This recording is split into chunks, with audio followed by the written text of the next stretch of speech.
I was right!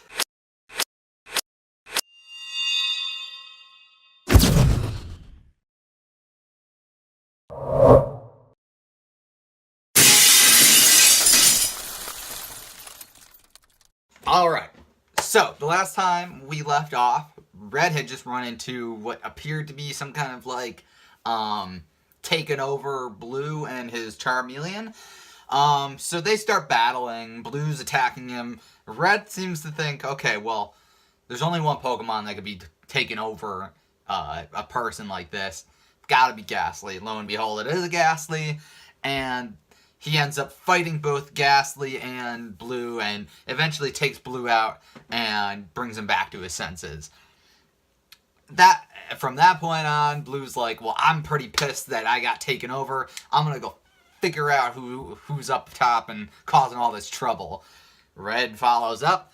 Turns out, it was Koga. So, I was completely right about it being Koga back in the cave. And not that it was a huge, like, mystery or anything, but, like, hey, it could have been somebody else. I figured it was just Koga, whatever, but it could have been someone else. Anyway, so it was Koga. Turns out he's part of Team Rocket's Elite Triad. I don't know what that is. I guess it would be Elite 3. But he's part of their topper echelon or whatnot. And then they start battling. He sends out his Arbok. His Arbok melts that Psyduck, that ghost Psyduck zombie thingamabob. And the battle kind of ends in a weird point. So Blue's battling mostly at this point. And Blue's Charmeleon, it kills, like straight up kills. Like, I'm not 100% sure what happened with Brock's Onix back in a number of chapters ago when Red was battling him. Maybe Onix can just come apart. I don't know. But in this case, Blue's Charmeleon straight up chops Arbok in half. Like, end of story. There's no getting back from that. And it turns out that Koga's all like, you defeated me, blah, blah, blah.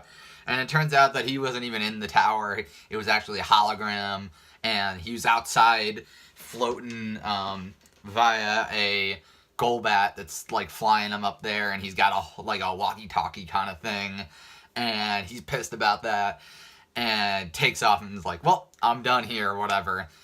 At the end of the day, Red and Blue get out of the tower. All's well that ends well. They go back to the old man, and it's like, oh, well, your Pokemon can rest in peace, and whatnot. There's a little tiny grave for the old man's Doduo, and then they part ways. They don't go into they don't fight about anything. They just kind of part ways, and Red's like, alright guys, on to the next adventure.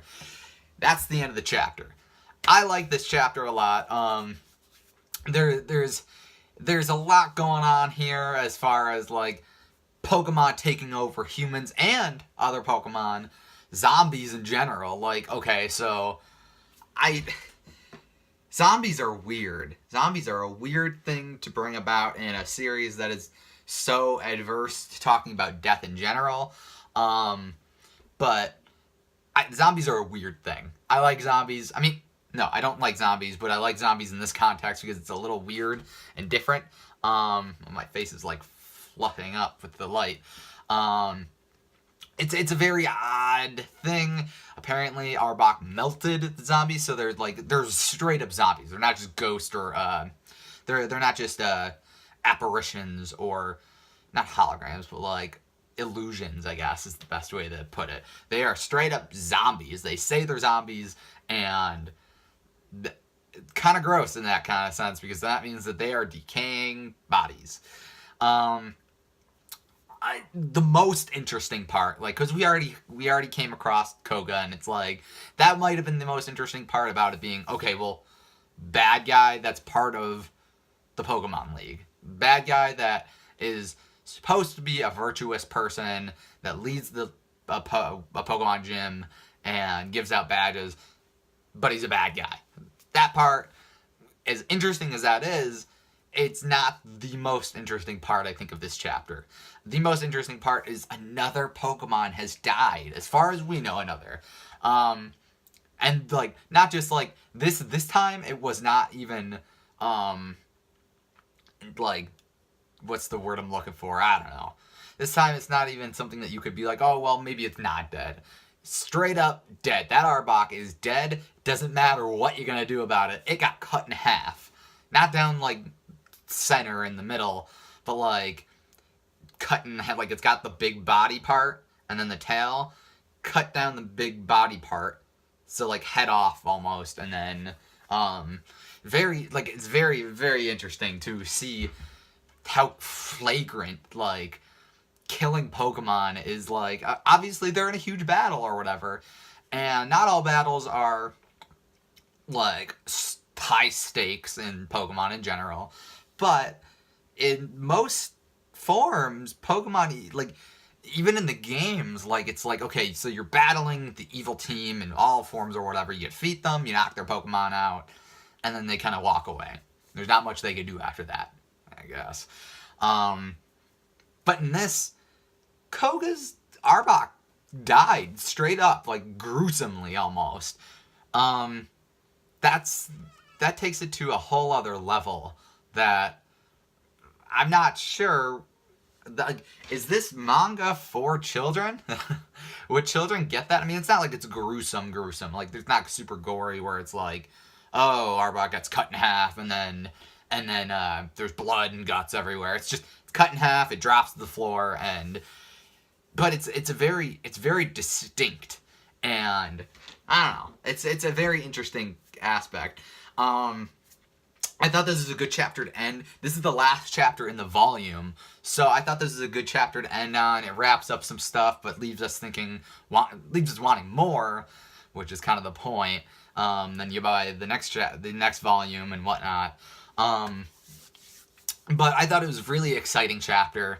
I'm glad that it was. I'm glad that it, like, this chapter and the chapter before were kind of a two-parter special. Like, if there were episodes or whatever, it would be like, oh, this is the season finale, and the last episode set everything up.